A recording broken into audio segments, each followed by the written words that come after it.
새해에 대한 기대감은 바로 우리 주식시장에 반영됐습니다. 코스피 지수가 4,300을 돌파하며 사상 최고치를 경신했습니다. 반도체 종목들이 상승을 이끌었습니다. 삼성전자와 SK하이닉스가 역대 최고가를 찍었습니다. 온라인 거래가 늘어 방문객이 줄었던 증권사 객장도 오랜만에 북적였습니다. 먼저 김재형 기자입니다. 서울 여의도의 한 증권사 지점이 손님들로 북적입니다. 창구를 찾은 고객들은 오르는 증시에 대한 기대감을 내비쳤습니다. 준비한 금액이 제한된 금액보다 좀 커가지고 계좌 거래를 빨리 하기 위해서 오늘 바로 영업점에 방문을 해서 이제 계좌 한도를 해제하게 되었습니다. 투자하는 사람들 입장에서는 아주 큰 호재로 받아들이고 온라인 업무가 불편해 일부러 창구를 찾았다는 고령층들도 곳곳에 보였습니다. 시세들도 오르겠나 많은데 오늘 많이 올랐어요. 삼성전자는 그냥 좀 보유하고 있는데 더 기다려요. 새해 첫 거래일인 오늘 코스피는 전 거래일보다 0.25% 오른 4,224선으로 출발했습니다. 이후 상승폭을 점점 키우더니 마감 직전엔 4,310선을 넘어서기도 했습니다. 결국 전 거래일보다 2.27% 오른 4,309선에서 거래를 마쳤습니다. 기존 장중 최고가였던 지난해 11월에 4,226.75를 2달 만에 갈아치운 사상 최고치입니다. 오늘도 반도체 대표 종목들이 최고가를 견인했습니다. 삼성전자는 전날 대비 7.17% 급등한 12만 8,500원에 장을 마쳤고 SK하이닉스는 3.99% 오른 67만 7천원에 거래를 마쳤습니다. 투자자별로는 외국인이 6천억 원 넘게 순매수하며 최고가를 끌어올렸습니다. 오늘 증시의 강한 흐름엔 어제 발표된 수출 지표도 영향을 줬다는 분석입니다. 산업통상부에 따르면 지난해 수출은 사상 처음으로 7천억 달러를 돌파했고 작년 12월 수출액도 월간 기준 역대 최고치를 기록했습니다. JTBC 김재현입니다. 네, 이렇게 새해 시작부터 코스피가 급등하자 올해 5,000피는 물론 6,000피까지 갈 수 있다는 기대감이 커지고 있습니다. 전문가들도 그렇게 전망하는지 정아람 기자가 들어봤습니다. 오늘 오전 열린 증권시장 개장식. 한국거래소는 올해 목표를 코스피 5,000 돌파로 내세웠습니다. 코스피 5,000까지 남은 건 700포인트 정도. 지수가 15%는 올라야 하는데 단순 계산으로는 지난해 코스피 상승률의 5분의 1만 올라도 가능한 수준입니다. 시장에선 상반기 돌파도 가능할 거란 전망이 많았습니다. 상반기 중에 5,000 돌파 가능하다라고 말씀드려왔고요. 5,300을 타겟으로 제시드리고 있지만 상승 여력은 충분히 더 있을 수 있다. 종목별로는 삼성전자와 SK하이닉스 등 반도체 중심 대형주가 시장을 주도할 거란 관측입니다. 오늘 상승세는 결국 반도체로 대표되는 한국 기업 실적에 기반한 상승이었습니다. 최소한 1분기는 이어질 거로 보고 있고요. 다만 하반기 시장 전망에선 보수적인 의견이 많습니다. 반도체 하나만으로 가기에는 사실은 좀 역부족인 부분들인 것 같고요. 다른 업종에서 좀 도움을 줘야 5천 이상의 어떤 그 지수 자체가 가능하지 않을까 좀. 환율도 주요 변수입니다. 지금처럼 고환율이 지속되면 환차손을 피하려는 외국인이 국내 주식을 팔 수 있기 때문입니다. 국내 증시에 들어오는 서학개미를 독려하기 위해 해외 주식을 팔 때 차익에 세금을 매기지 않기로 한 정부 대책이 얼마나 효과를 볼지도 주목됩니다. JTBC 정아람입니다. 이재명 대통령은 오부 유인 그리고 정치권 인사들과 신년 인사회를 했습니다. 올해를 경제 대도약의 원년으로 규정했고 국민 통합을 새해 가장 시급한 과제로 제시했습니다. 국민의힘 지도부는 이 자리에 오지 않았습니다. 최규준 기자입니다.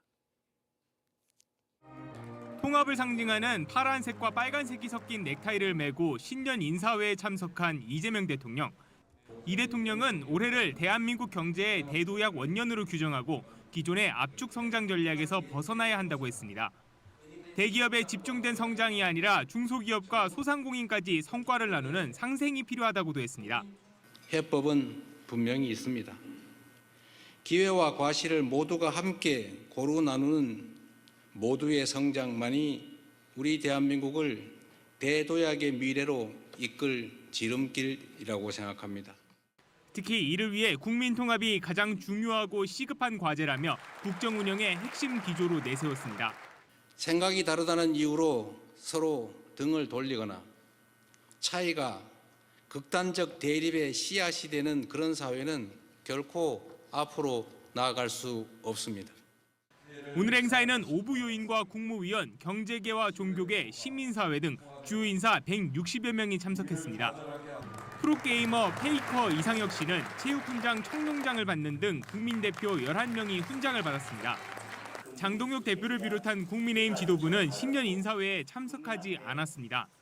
국민의힘은 지난 11월 이 대통령의 국회 시정연설에도 불참한 바 있습니다. JTBC 최규진입니다. 청와대 신년 인사회에 불참한 국민의힘 지도부는 그 대신 이명박 전 대통령을 만났고 대구 경북을 방문했습니다. 장동혁 대표는 당내 계엄 사과 요구에 대해 다른 정치적 의도가 있다며 깎아내렸습니다. 최근 나오는 여론조사 결과에 역행하는 모습입니다. 우원석 기자입니다. 이재명 대통령의 청와대 초청을 거절한 장동혁 국민의힘 대표가 향한 곳은 이명박 전 대통령의 사무실이었습니다. 새해 강령하시고 우리 대한민국을 위해서 계속 좀 큰 힘이 되어 주십시오. 장 대표의 24시간 필리버스터를 추켜 세운 이 전 대통령은 이재명 정부와 민주당이 지방 권력까지 장악하는 것은 국가에 도움이 되지 않는다며 당이 똘똘 뭉쳐야 한다고 말했습니다. 지방선거 승리를 위해 보수 결집을 주문한 걸로 풀이됩니다. 면담을 마친 장 대표는 일각에서 계엄 사과 요구가 나오는 데 대해 정치적 의도가 있는 거라며 깎아내렸습니다.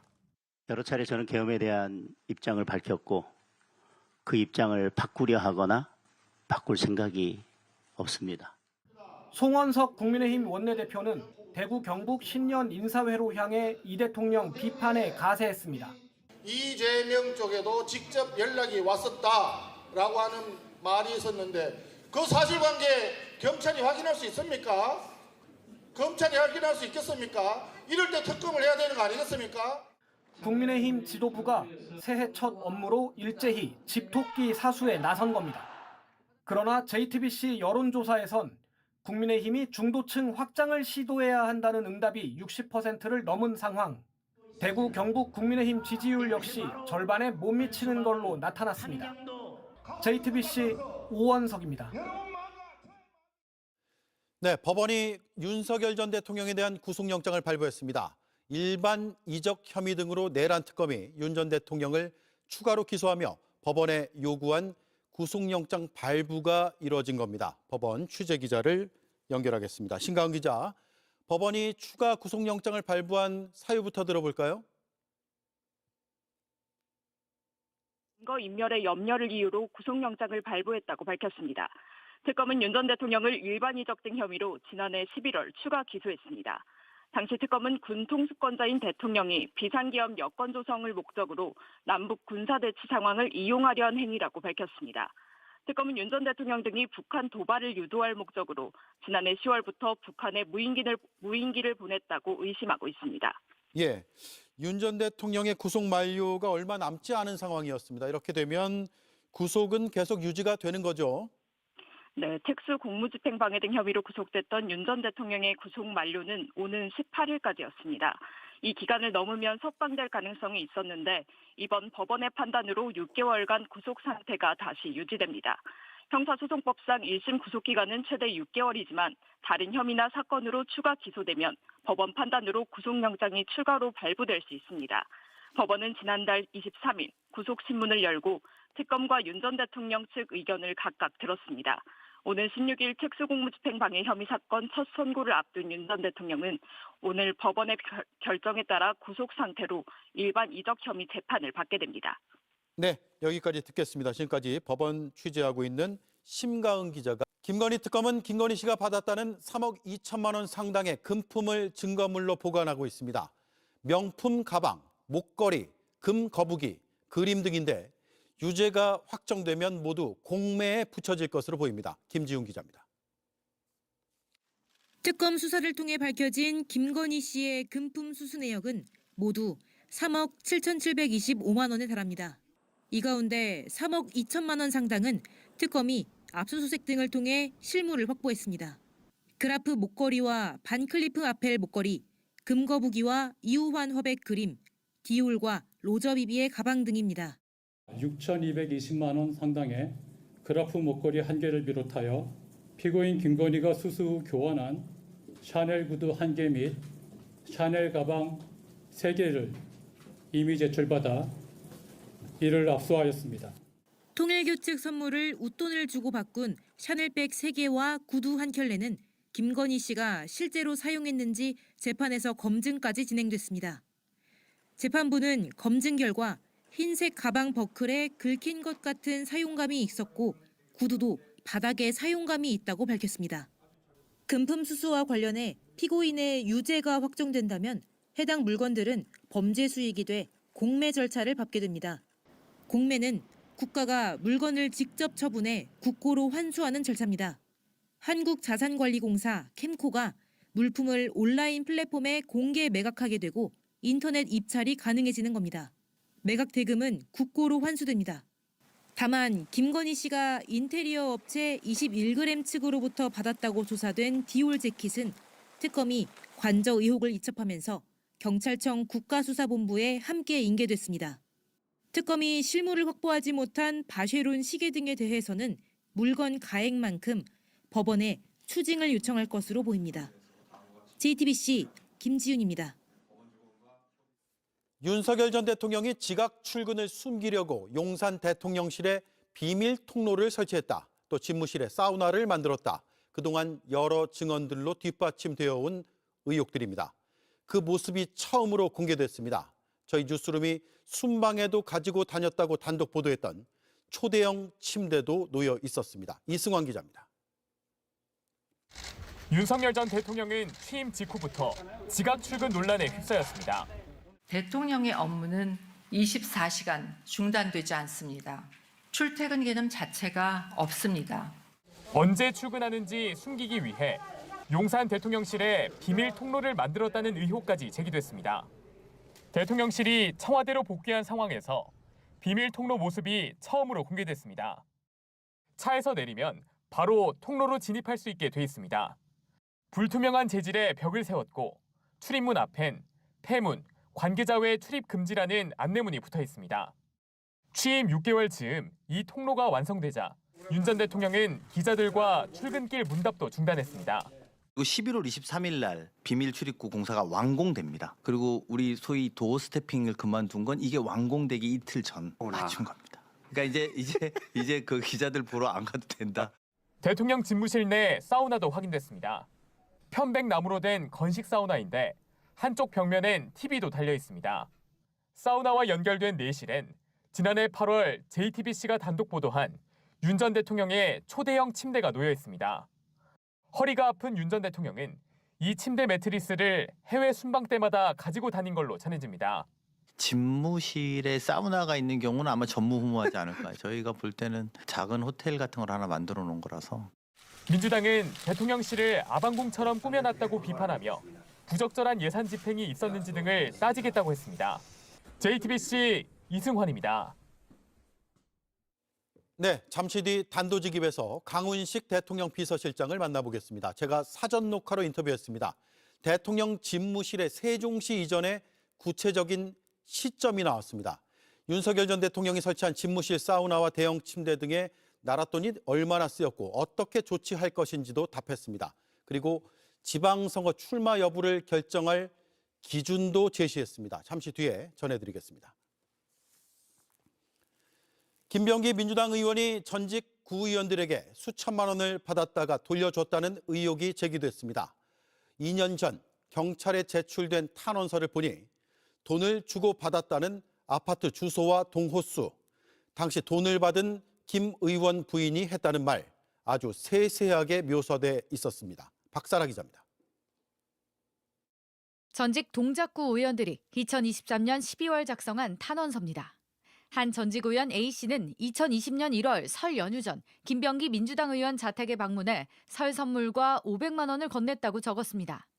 그러자 김 의원의 아내 이모 씨가 구정 선물로는 너무 많고 공천 현금으로는 적다며 돈을 돌려줬다고 했습니다. 이후 3월에 재차 돈 전달을 다시 시도했고 결국 동작구청 주차장에서 김 의원 측근에게 1,000만 원을 전달했다고 했습니다. 다른 전직 의원 B 씨는 같은 해 1월 김 의원 집에서 5만 원권 현금으로 총 2천만 원을 전달했다고 했는데 아파트 주소와 동호수까지 자세하게 탄원서에 적었습니다. 다만 두 사람 모두 총선이 끝난 6월에는 돈을 돌려받았다고 했습니다. 특히 B 씨는 이 씨가 자신에게 딸을 주라며 새우깡 한 봉지를 담은 쇼핑백을 건넸고 거기에 2천만 원이 담겨 있었다고 진술했습니다. 해당 의혹은 2024년 총선을 앞두고 동작구 지역구였던 이수진 전 의원이 폭로했지만 당에서 별다른 대처가 없었다고 주장한 바 있습니다. 그걸 본선 가서 터뜨리면 동작 전체가 이제 타격을 받으니까 미리 뭔가 이제 해주길 바래서 저는 당대표실로 넘겼죠. 그랬더니 결국 그 진술서들이 검증위원장한테 다시 간 거예요. 김 의원은 의혹이 사실 무근이라는 입장을 밝혀왔습니다. 하지만 당시 근무했던 의원실 관계자는 JTBC에 당시 김 의원이 구해온 탄원서를 가지고 아내 이 씨까지 모여 대책회의를 했다고 말했습니다. 의혹 제기에 굉장히 민감하게 반응했다는 취지입니다. 또 경찰은 지난해 11월 탄원서와 수사 의뢰서를 접수했지만 2달 가까이 수사에 착수하지 않은 것으로 확인돼 논란이 예상됩니다. JTBC 박사라입니다.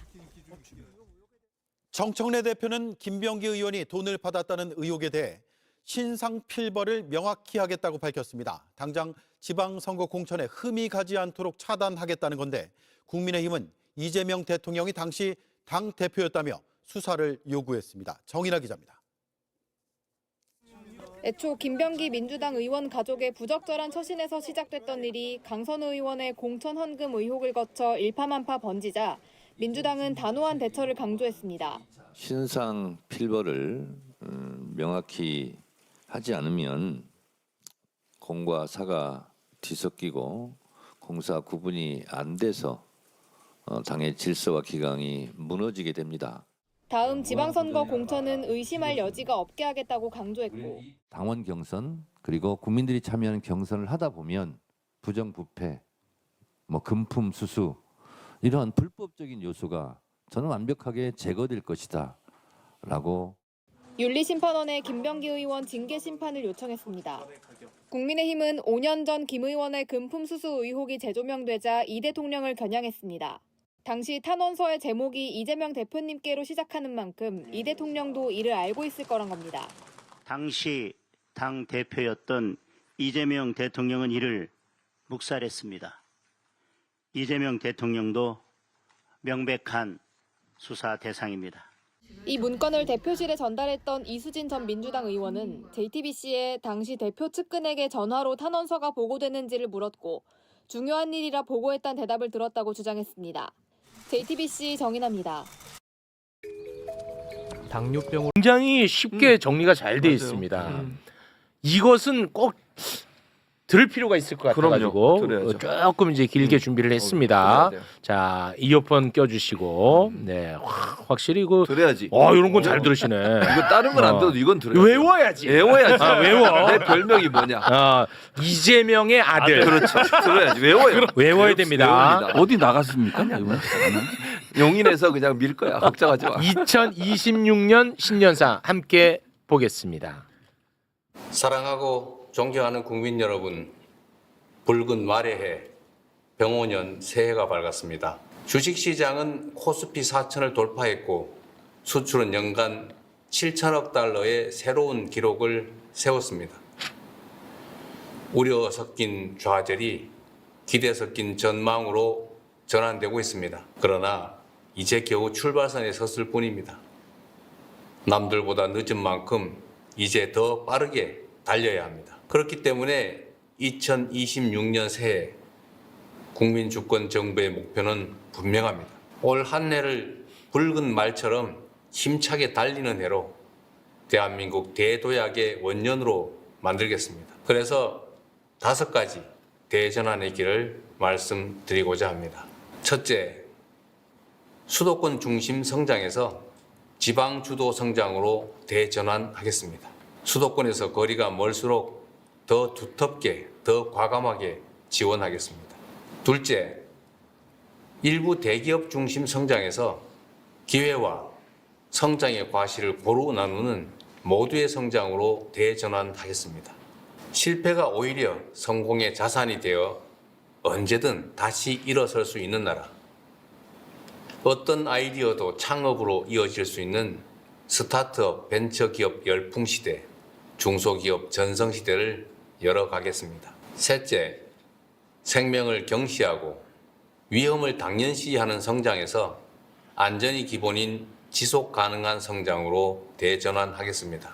네 번째로 상품만 앞세우는 성장에서 문화가 이끄는 매력적인 성장으로 대전환하겠습니다. K-팝 팬덤이 K-뷰티 매니아로 성장합니다. K-드라마 시청률이 K-푸드 판매율을 끌어올립니다. 문화를 매개로 산업이 성장하는 선순환이 일어납니다. 다섯째, 마지막으로 전쟁 위협을 안고 사는 이 불안한 성장에서 평화가 뒷받침하는 안정적인 성장으로 대전환하겠습니다. 대한민국 대도약 결국 국민이 합니다. 고맙습니다. 2026년 한번 도약해보자. 예, 성장. 대한민국 한번 도약해보자고. 그렇죠. 예. 정말 이 5가지가 너무 우리에게 필요한 부분이고 피부에 와닿는 내용 아니겠습니까? 그래요. 그래서 저는 거의 뭐 성경 말씀 듣듯이 들었고. 성경보단 좀 아래고 좀 아래야? 성경이 제일 중요하죠. 그래요? 그리고 이제 저는 한 가지 더 이거 여기 녹취록에는 안 나왔습니다만 이런 말씀을 하셨어요. 국민 여러분 앞에서 말씀드린 5가지 대전환의 원칙은 낭만적 당이나 희망사항이 아닙니다. 이건 그냥 말로만 하지 않겠다는 말로만 거예요. 하지 않아. 실천하겠다는 거예요. 그렇습니다. 반드시 성취되겠다는 거예요. 그렇습니다. 이재명 대통령 한다면 하는 분이잖아요. 뭐 주식시장도 마찬가지고. 네. 그래서 저는 반드시 이 5가지 성취될 거라고 믿습니다. 네. 대통령의 능력과 리더십을 본다고 하면 네. 저는 이보다 더 큰 성장도 일어날 수 있다고 봅니다. 네. 이 코스피도 아까 시작할 때랑 다르게 또 올랐어? 4,310까지.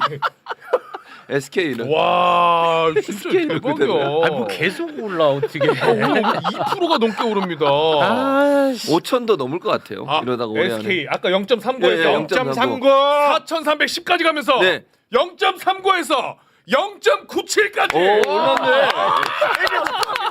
이재명 정부 한다면 대전환. 대전환. 그 혜택을 지금 채우기 누리고 있는 겁니다. 예. 저 아직 손실이에요. 그러면 박수사이 누리고 있는 겁니다. 저 갖고 있는 거 없어요 지금. 다 팔았어? 그렇습니다. 얘 삼성 저 10만 원에 팔았어요. 근데 오늘 13만 원.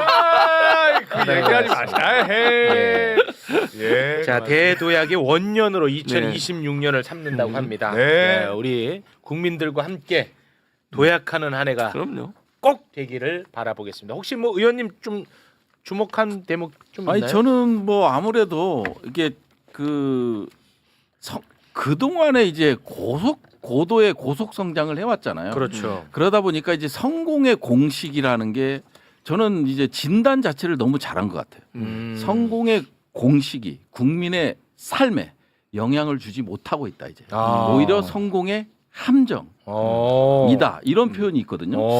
그래서 제가 생각하기에는 그거를 결국은 국민의 삶의 수준을 높이기 위해서 기존에 갖고 있던 대한민국의 어떤 성공의 패러다임은 완전히 바뀌는 거구나. 예, 그래서 대전환이라는 거죠. 그래서 밑바닥이 바뀌는. 그래서 기반이 됐던 걸 기반을 아예 갈아엎어서 새로운 기반으로 깔겠다고 해서 이제 5가지의 수단을 제시한 거잖아요. 네, 그런 관점에서 좀 저는 의미 있게 봤습니다. 그런 대통령들이 없었고요. 실질적으로 봤을 땐 행정을 해본 경험이 아마 여기에 녹아나는 게 아닌가 하는 생각이 듭니다. 아니 그 통찰이 있으시네. 이거를 또 원래 해석해내시네. 있었어요. 왜 그러세요?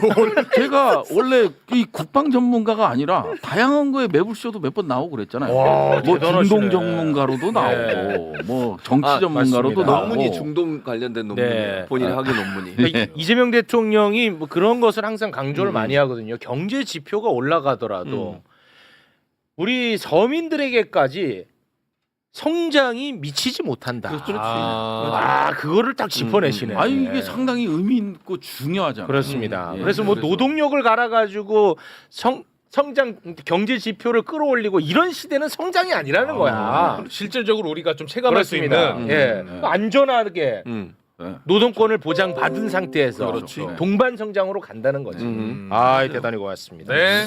자, 시간이 없어서 빨리 좀 진도를 빼겠습니다. 기획예산처 장관 후보자 이해훈. 그동안의 악재만으로도 좀 쉽지가 않았는데 윤어게인 관련해 가지고 이제 사과를 했습니다. 네. 물론 지속적으로 반복적으로 저는 사과를 해야 된다는 입장입니다. 개인적으로는. 이제 그런 와중에 2017년 이해훈 후보자가 자신의 부하 직원 인턴 보좌 직원에게 갑질을 하는 녹취가 이게 공개가 돼 버렸습니다. 이게 조금 이제 불편할 수 있는데 그래도 뭐 현실은 또 파악을 하셔야 되니까 오디오를 저희가 준비를 했습니다. 이해훈 후보자의 오디오 2017년 오디오인데요. 잠깐 듣고 오겠습니다. 보고서 과정을 네 맘대로 결정하니? 네가 판단하지 말라는 얘기를 내가 도대체 몇 번을 더 해야 알아듣니? 너 대한민국 말 못 알아들어? 국어 못하니? 너 뭐 IQ 한 자리야? 그냥 이름만 들어간 거는 그거 안 해.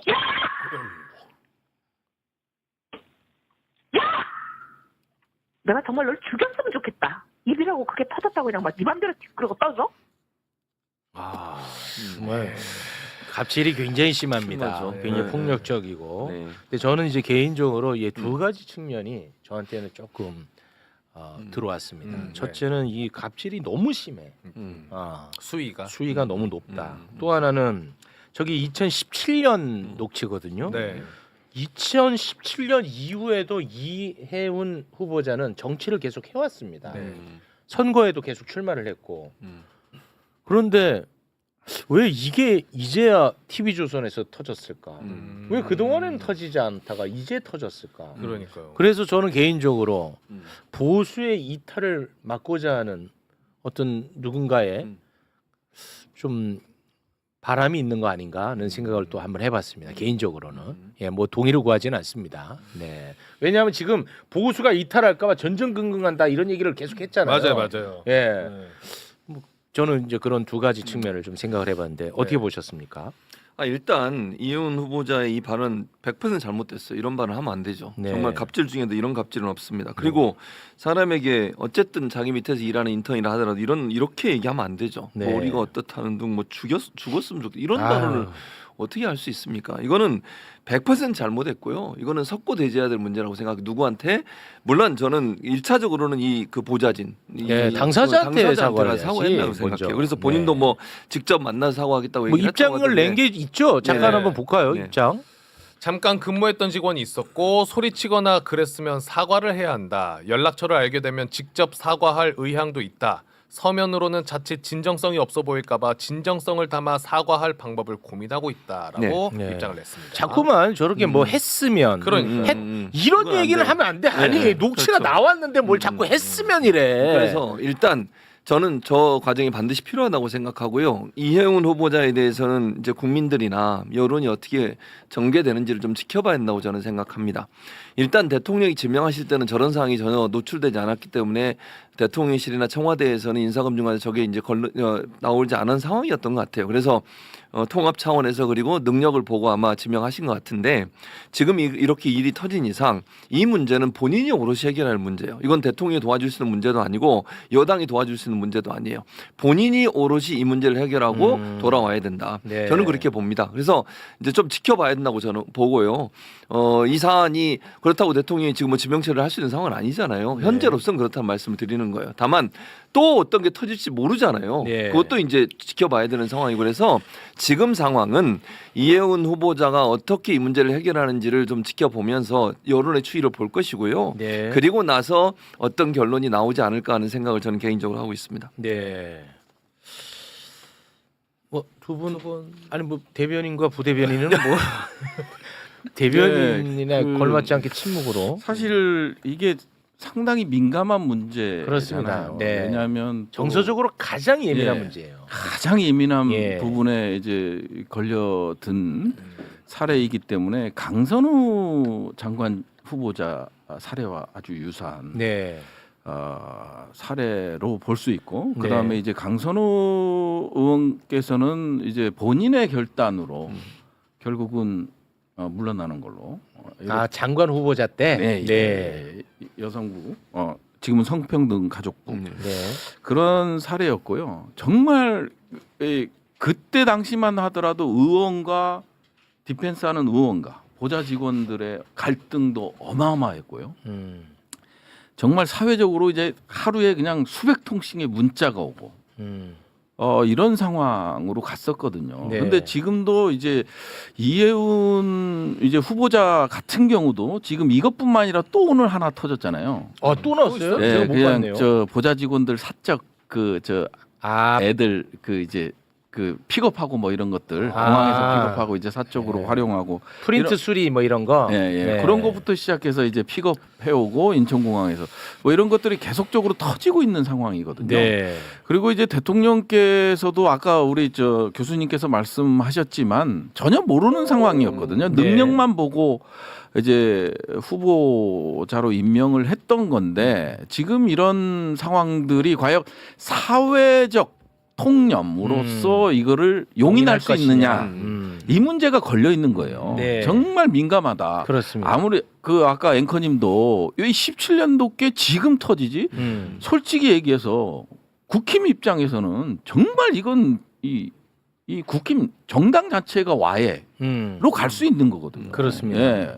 완전 거대한 이벤트거든요. 네. 그렇기 때문에 국힘 입장에서도 그런 그 분석 자체가 저는 일정 부분 맞아떨어지고 있는 건 같은데 네. 이게 하필이면 이게 그러니까. 감정과 관련된 그렇습니다. 감정 노동과 관련된 그 분야고 네. 그리고 또 여기서 당했던 당사자가 결코 용납할 수 없다 이렇게 나오는 상황이거든요. 네. 그렇기 때문에 정말 어렵다. 그래서 본인의 결단이 정말 중요하다. 근데 한 가지만 더 덧붙이면요. 최근에 보면 국민의힘에서 뭐 청와대나 대통령이 이제 제대로 검증 안 했다고 얘기하는데요. 그러면 지금까지 당협위원장 지명될 때까지 당협위원장 했잖아요. 국민의힘은 뭐 했어요? 10몇 년 동안. 그러니까. 국민의힘은 대체 뭐 한 거예요? 네. 거기서 당협위원장하고 출마도 하고 이랬던 사람이에요. 네. 자기들이 제대로 검증 못한 걸 대통령실이나 대통령한테 덤탱이 씌우려고 하는 이런 태도 아닙니까? 네. 당협위원장까지 임명해가지고 선거 출마한 사람 그전에는 왜 이런 거 몰랐어요? 그럼 국민의힘은 입이 10개라도 할 말 없는 거예요. 지금 와서 대통령을 뭐라 하고 이렇게 얘기하는 국민의힘 정말 잘못됐습니다. 자기들 돌아보세요. 자기들은 그럼 그 사람 당협위원장 시킬 때까지 뭐 하고 있었던 거예요, 대체? 검증 안 하고. 그런데 이제 와서 무슨 대통령 핑계를 대냐고요. 이거는 말씀드린 것처럼 이제 드러난 것이고 오롯이 이제는 이혜훈 후보자가 해결해야 될 문제다. 네. 저는 그게 맞다고 봅니다. 알겠습니다. 이혜훈 후보자 이야기는 뭐 이 정도에서 마무리를 짓고 네. 이혜훈 후보자의 지명 이후에 이 보수계 인사들이 아주 들썩거린다. 뭐 이런 보도가 많지 않았습니까? 네. 아마 연락 가면은 거절할 사람 없을 거다. 뭐 이런 얘기가 많았는데 그런 와중에 유승민 전 의원이 이재명 정부의 총리직을 제안받았다. 라고 CBS 라디오를 통해서 이야기를 했거든요. 네. 자, 유승민 전 의원의 CBS 라디오 인터뷰 한 장면을 잠깐 보고 오겠습니다. 지난해 2월에 2025년 2월에 2월에 민주당의 모 의원이 저한테 이런 이야기를 합니다. 이재명 대통령의 메시지를 전달하고 싶다 이러면서 이재명 그 당시 대표죠. 이재명 대표가 집권을 하면 국무총리를 맡아달라고. 그래서 제가 뭐 좀 믿기지가 않아서 그분한테 이게 이 대표 뜻 맞느냐? 그 뜻 맞다고. 그래서 제가 바로 그 자리에서 나는 그럴 생각이 전혀 없다. 나는 그럴 생각이 전혀 없다고 가서 이 대표한테 전해라. 이렇게 제가 이야기를 했고 5월 초쯤 됐어요. 5월 초쯤 김민석 의원이 전화가 막 여러 통이 오고 문자가 오고 뭐 이러길래 제가 무슨 건지 대충 짐작해서 답을 안 했습니다. 그랬더니 그 다음 날 당시 이재명 후보죠. 이제 이재명 후보가 전화가 여러 통이 오고 난 뭐 모르는 전화번호니까. 그런데 문자도 뭐 이재명입니다. 꼭 통화하길 바랍니다. 이러면서 문자 남아있고 이래서 제가 무슨 뜻인지 대충 짐작을 해서 괜히 오해받기 싫고 그래서 제가 이미 제 뜻은 확실하게 전달했기 때문에 일체 답을 안 하고 전화도 안 받았습니다. 네. 근데 저는 이걸 보고서 딱 한 줄 평. 한 줄 평. 이재명의 넓은 품. 유승민의 좁은 품. 그러니까 제대로 정리했네. 정리했어? 정리 제대로 잘했다. 어떻게 저렇게 그 좁아 품이? 아니 생각을 해보세요. 이게 전화 뭐 삐졌어. 왜 전화를 안 받아? 정치인들이 여야를 떠나서 아이고. 전화만 받을 수 있는 거잖아요. 특히 이때는 선거를 앞두고 있는 시기예요. 네. 선거를 앞두고서 이재명 대통령은 가능한 한 많은 사람을 품으려고 했고 그러면 네. 김용남 전 의원이나 허은하 이런 분들도 다 네. 들어왔잖아요. 그리고 0.73% 그 전에 이제 패배를 해서 이번에 반드시 당선돼야 될 절대절명의 시간이었어요. 그러면 유승민 의원 전화해서 예를 들면 함께 합시다 이렇게 제안할 수 있는 거 아니에요? 네. 그게 뭐가 잘못됐나요? 무슨 뭐 범죄를 저질렀어요? 너무 잘한 거지. 그러니까 근데 그걸 가지고서 이제 와서 자기가 마치 뭐 나는 거절했다 전화한 게 마치 문제가 있는 것처럼 얘기하는데요. 그렇게 하는 것은 일반적으로 정치에서 일어나는 일이에요. 누구든 끌어안고 같이 가려고 해야죠. 정말로 이상한 사람만 아니면 그렇게 전화 온 걸 가지고 뭐 자기 장사를 하는지 자기 정치를 하는지 모르겠지만 손해 봤어 이번에. 했다. 이게 말이 아니 안 이번에 돼요. 손해 봤어. 저는 이 유승민 전 의원 저 원래 좀 일적으로 같이 해본 적이 있어서 성품을 좀 알거든요. 네. 근데 여기서 어떤 말을 하냐면, 그러니까 당신 왜 이재명 정부에서 일 못해? 그 이유가 생각이 다른 사람하고는 일 못한다는 거예요. 네. 그러니까 이런 사람은 지도자가 되면 안 되는 거죠. 아니 대통령이 되려고 했잖아요, 이 사람도. 대통령이 되면은 자기가 서로 생각이 다른 사람, 의견이 다른 사람하고 같이 얘기하고 설득해가면서 정치해 나가는 거거든요. 그렇습니다. 이 사람은 그거 안 하겠다는 거잖아요. 네. 그리고 본인에게 뭐 작은 재주라도 있으면 기회가 주어졌을 때 국가와 나라와 국민을 위해서 본인이 봉사할 생각을 해야지. 그렇지. 나하고 수가 틀리면 나는 일 안 해. 뭐 이런 사람이잖아요. 그렇지. 그러니까 이런 발언 해가지고 본인에게 마음도 안 줘, 국민의힘 지지자들에게 마음을 조금이라도 샀을지 모르지만 이 사람은 이 발언으로 전 대통령은 틀려먹었다. 좁쌀 정치. 저는 그렇게 봐요. 좁쌀 정치. 좁쌀 정치. 저는 약간 미시적으로 보면요. 25년 2월에 전화를 받았다라는 거 아닙니까? 25년 2월에는요. 윤석열 탄핵 인용 전입니다. 그렇습니다. 그렇기 때문에 우리 당에서는요.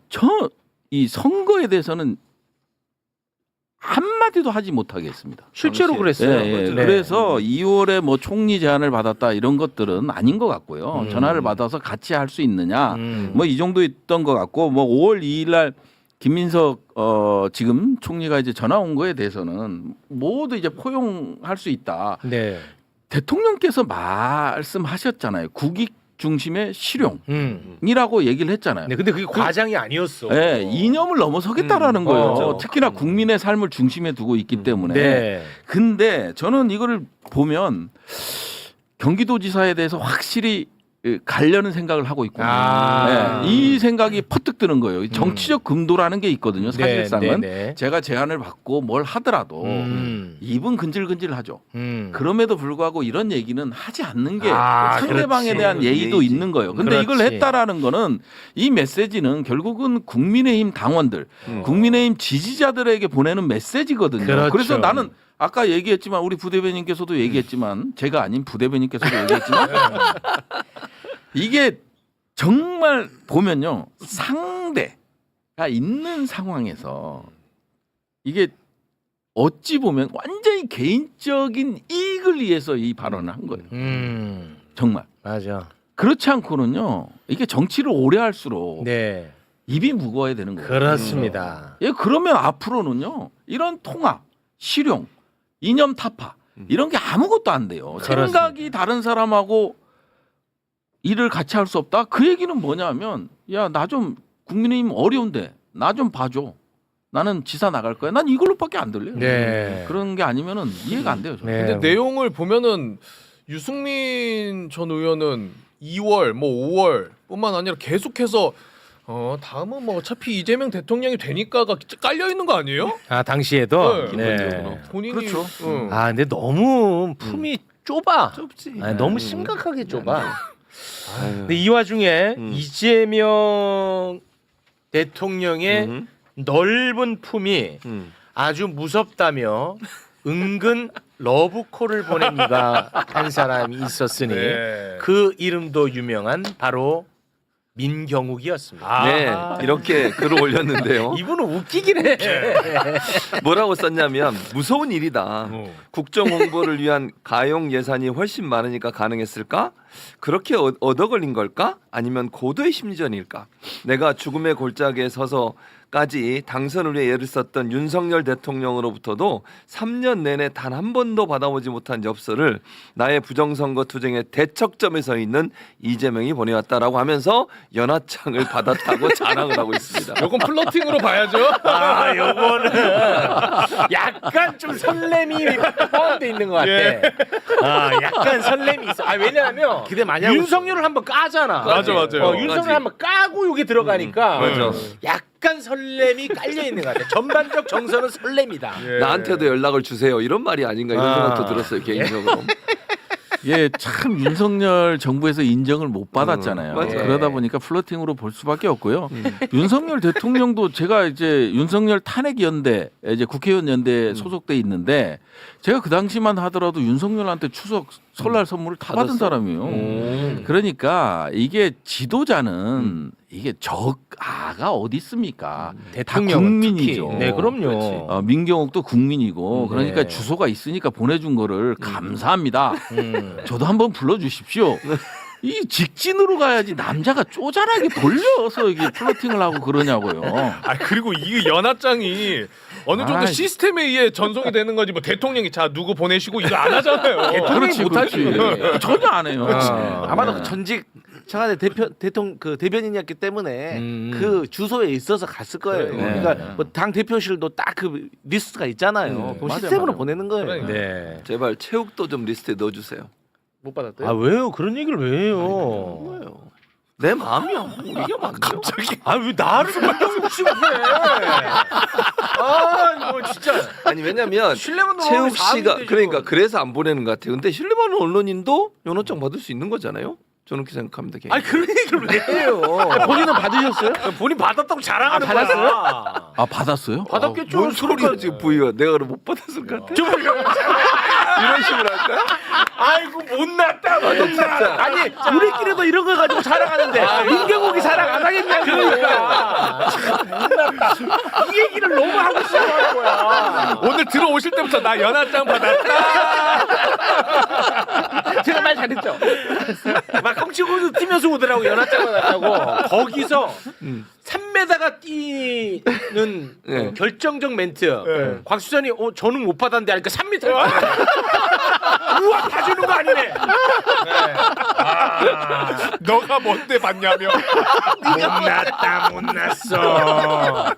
네. 아이고. 그러다가 갑자기 또 시무룩해졌어. 왜? 네. 최형진도 받았다고. 아 진짜. 시무룩하더라고. 저도 받았거든요. 이거 아무나 주는 거예요? 왜 그래요, 진짜. 가려서 좀 보내세요. 가려서 좀. 네. 자 지금부터는 조금 네. 난이도를 올리겠습니다. 네. 어우. 김병기, 강선우 두 분에 대한 이야기를 무슨 한숨 한숨 삼가 주세요. 들려. 네. 한숨이 들려요. 한숨 삼가 주세요. 먼저 김병기 의원에 대한 이야기를 해볼까 합니다. 그동안 이제 여러 의혹이 많이 있었습니다. 네. 그래서 이제 원내대표직에서 사퇴를 했는데 이번에 그 너무 또 큰 건이 터졌어. 동작구 전 구의원들의 탄원서가 공개가 됐는데 그 탄원서 내용은 구의원 2명으로부터 돈을 받고 그 돈을 다시 돌려줬다는 내용입니다. 네. 그 내용을 간단하게 좀 설명해 줄 수 있을까요? 네네. 일단 2020년 3월경에 동작구 모 식당에서 김병기 의원 부부와 그 이제 제공했다는 부부가 함께 식사를 마치고요. 그리고 김병기 의원 부인과 함께 김병기 의원 집에 갔는데 거기서 그 김병기 의원 부인께서 선거 전에 돈이 필요하다고 해서 미리 준비한 1,000만 원을 건넸다고 하고요. 그리고 돈이 더 많이 필요하다고 그래서 건넸더니 돈이 더 많이 필요하다고 1,000만 원을 사양했다고 합니다. 그게 이제 그분의 얘기고요. 그리고 며칠 뒤에는 김병기 의원의 최측근 구의원에게 구의원이 전화해서 저번에 사모님한테 말했던 돈을 달라고 해서 당일 동작구청 주차장에서 1,000만 원을 전달했다. 그리고 나서 6월 지역 사무실에서 김병기 의원과 함께 정례회의 마치고 집무실에서 김병기 의원이 잠깐 자리를 비운 사이 그 측근 구의원이라는 사람이 3월에 줬던 1,000만 원 돌려줬다 이렇게 주장을 하고 있습니다. 네, 뭐 아마 방송 듣는 분들은 뭔 말인지 못 알아들 것 같고요. 예. 간단하게 정리하면은 동작구 전 구의원 두 사람이 있어. ACPC. 예, 두 사람부터 돈을 받았고 사이가 좀 틀어져 가지고 이걸 문제 삼을까봐 다시 또 반환한 것 같아요. 그 내용이 탄원서에 들어가 있는 거야. 이 굉장히 이 사실이면 이거 정말 대단히 심각한 문제로 비화가 될 가능성이 높습니다. 아 이거 지금 민주당에서 이 건 어떻게 보고 있습니까? 일단은 그 민주당에서는 이 강력한 조치를 했거든요. 예, 김병기 의원에 대해서 이제 윤리심판원에 징계 요청을 해놓은 상태고 중징계가 나올 가능성이 높다는 보도가 있던데 요거는 제가 볼 때 좀 심각한 것 같습니다. 좀 어떻습니까 민주당 내는? 심각합니다. 예, 요건 심각하죠. 이게 사실은 뭐 강선우 의원께서는 미리 탈당을 했는데도 불구하고 이제 저희 당 징계위에서 이제 제명 조치를 했던 거고요. 그다음에 이제 김병기 전 원내 같은 경우는 이제 징계 요청이 지금 이루어진 상태이기 때문에 그리고 이제 고발이 이제 계속되고 있는 상황이거든요. 그러다 보니까 민주당에서는 이제 또 선거도 앞으로 얼마 남지 않았고 그리고 이제 민주당이 이제 가장 잘했다고 평가받는 게 도덕성이었잖아요. 여기에 이제 스크래치가 계속 나고 있는 상황이라 빨리 사태를 수습하기 위해서는 뭐 깔끔한 정리가 필요하다고 이제 당 대표께서 생각을 하고 계신 거고 그거에 맞춰서 진행되고 있다고. 뭐 이 정도면 되지 않겠습니까? 뭐 추가 뭐. 일단 뭐 강선우 의원 이야기까지 하고 같이 또 계속 이야기를 나눠보겠습니다. 강선우 의원 같은 경우에는 아까 말씀하신 것처럼 탈당을 선언을 했거든요. 그럼에도 불구하고 이제 민주당에서는 제명 처리를 했어요. 그런데 강선우 의원은 또 거짓 해명을 한 것으로 지금 드러났습니다. MBC가 녹취 파일을 공개하지 않았습니까? 그렇죠.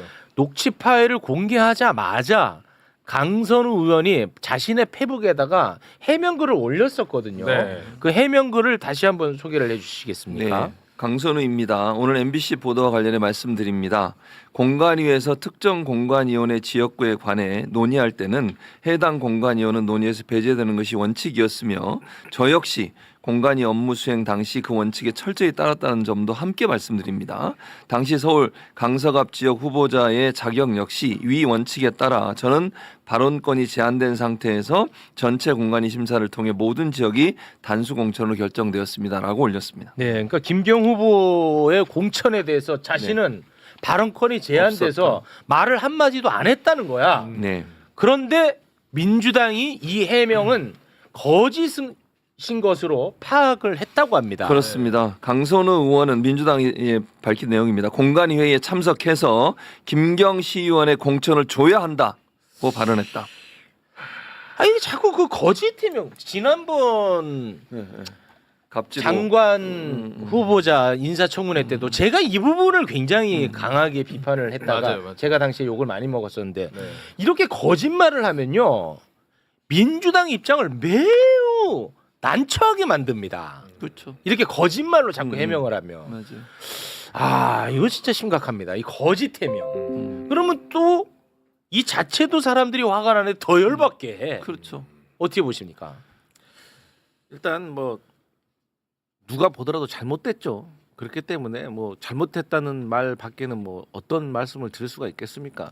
그래서 그나마 이제 당에서 신속하게 뭐 탈당을 했음에도 불구하고 제명 조치를 했기 때문에 저는 이제 강선우 의원과 관련해 가지고는 이제 경찰 수사를 지켜보고 또 경찰 수사 이후에 뭐 예를 들어서 뭐 구속영장 실질 심사라든가 이런 것들이 있기 위해서 뭐 체포 동의안이라든가 그 구속 뭐 동의안이라든가 그 국회로 넘어오면 그때 또 당 지도부가 현명한 판단을 할 거라고 생각을 하고 저는 또 뭐 김병기 전 원내대표 같은 경우도 저는 마찬가지라고 생각을 하거든요. 그래서 저는 지도부도 그렇고 구성원 모두가 지금 정답은 다 알고 있다고 생각을 합니다. 그렇기 때문에 가장 빠른 해결책은 빨리 선제적으로 조치하는 것이다. 저는 그런 당내 의견이 있는 걸로 파악을 하고 있습니다. 그러니까 저는 강선우 의원이 이게 아까 이제 거짓말 논란이 휩싸인 게 너무 좀 아쉬운 게 뭐냐면요. 녹취록이 공개가 됐잖아요. 그러면 그 내용만 들으면 이게 말이 안 되는 상황이에요. 예를 들면 살려주세요 하면서 막 우는데 그 다음 날 공천이 돼. 그 누가 봐도 이상하잖아요. 이거는. 그렇습니다. 네. 그럼 그때 진실을 얘기했어야죠. 네. 어차피 비난 받을 거예요. 뭐 이걸 피해갈 수는 없어요. 근데 이거를 그때만 해도 자기는 뭐 돈 바로 돌려줬고 아무 문제 없었고 뭐 개입한 게 없다고 얘기했잖아요. 그래서 올린 SNS 글이 거짓으로 증명됐어요. 그러면 2배로 비난이 오는 거예요. 아예 그때 처음에 얘기를 하고 탈당을 했으면 민주당의 피해도 줄어들고 본인이 받을 비난도 좀 줄어들 수 있다고 생각해. 네. 이렇게 되면 당에도 피해를 줄 뿐만 아니라 본인한테도 엄청난 피해가 오는 거잖아요. 그러니까 저는 지금은 이제 민주당이 더 이상 할 수 있는 게 뭐 조사는 할 거예요, 민주당이. 그리고 본인도 탈당했지만 민주당이 조사에 적극적으로 협조하겠다고 했으니까 적극적으로 협조해서 사실 있는 그대로 얘기하는 게 가장 좋은 방법이에요. 네. 더 이상 뭘 감추거나 피하거나 하려고 하면 더 큰 눈덩이처럼 불어날 수밖에 없는 거기 때문에 네. 정리하고 가는 게 필요하다고 봅니다. 네, 알겠습니다. 불편한 얘기일 수 있었을 텐데 우리 대변인님, 부대변인님 함께해 주셔서 고맙습니다. 네. 감사합니다. 예.